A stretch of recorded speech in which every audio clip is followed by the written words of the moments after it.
So we've talked about some of what happens and how this plays out when we do this to ourselves or others do it to us, but we're really focused on the inner bully part for this conversation. How does that stuff get in there in the first place? How are those patterns built, and how?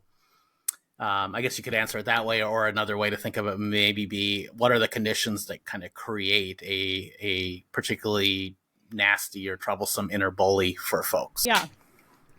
So in a certain way, it might sound kind of cliche, but a lot of the stuff is going to originate in our childhood.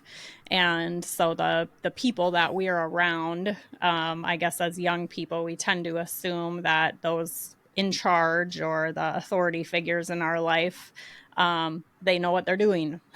And so whatever they say, not always, but often, we tend to kind of give some um, we assume there's some merit in what they're saying. So if they say it, it must be true.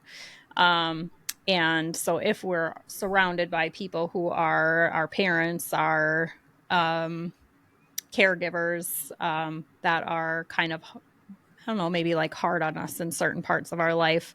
And so uh, I don't know, maybe they're like, you're too serious. You need to lighten up, or you need to apply yourself more to school. Why are you always so lazy? And they're kind of installing these ideas into our system about who we are and what's true about us. As little people, we're not going to have these filters that help us know if it's true or not true, or alternative ways of thinking about things. And so we're going to tend to internalize those messages, and often those kinds of um, internal understandings of ourselves are going to kind of go unchecked. Maybe until we're starting to approach our young adult life, or and sometimes well into life, they're just continuing to kind of go unchecked. And so these messages that we've been surrounded by, we're tending to take in a certain way.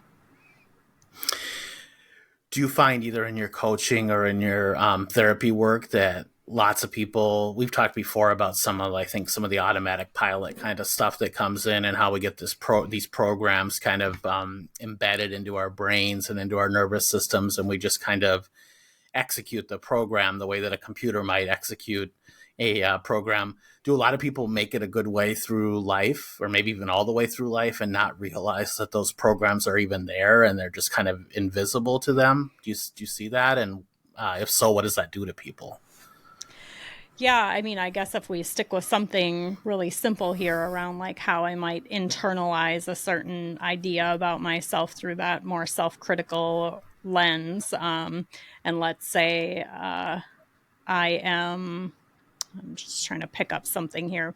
Maybe I'm a more, well, I am a personally an introverted person, which I don't feel like I was criticized a whole lot for, but I know people who are, and that idea of if I'm introverted and people are telling me you need to lighten up, like you need to learn how to like get out in the world and have some fun, like why do you always have your nose behind a book, or those kinds of things. And then I'm going through my life, and I maybe, instead of thinking of myself like sometimes because those programs are running, the programs necessarily eliminate alternative ways of looking at it. It's all kind of locked into this what fires together wires together experience in our system. So that ability to look outside of it and say, well, wait a minute, I think I'm studious.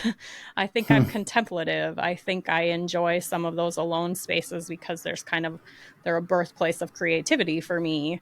And so there's strengths to being a more introverted person in the world, and there's strengths to being an extroverted person in the world too. But I'm not going to do that to myself. I'm not going to choose to view myself the way somebody else viewed me, maybe because I was different from them.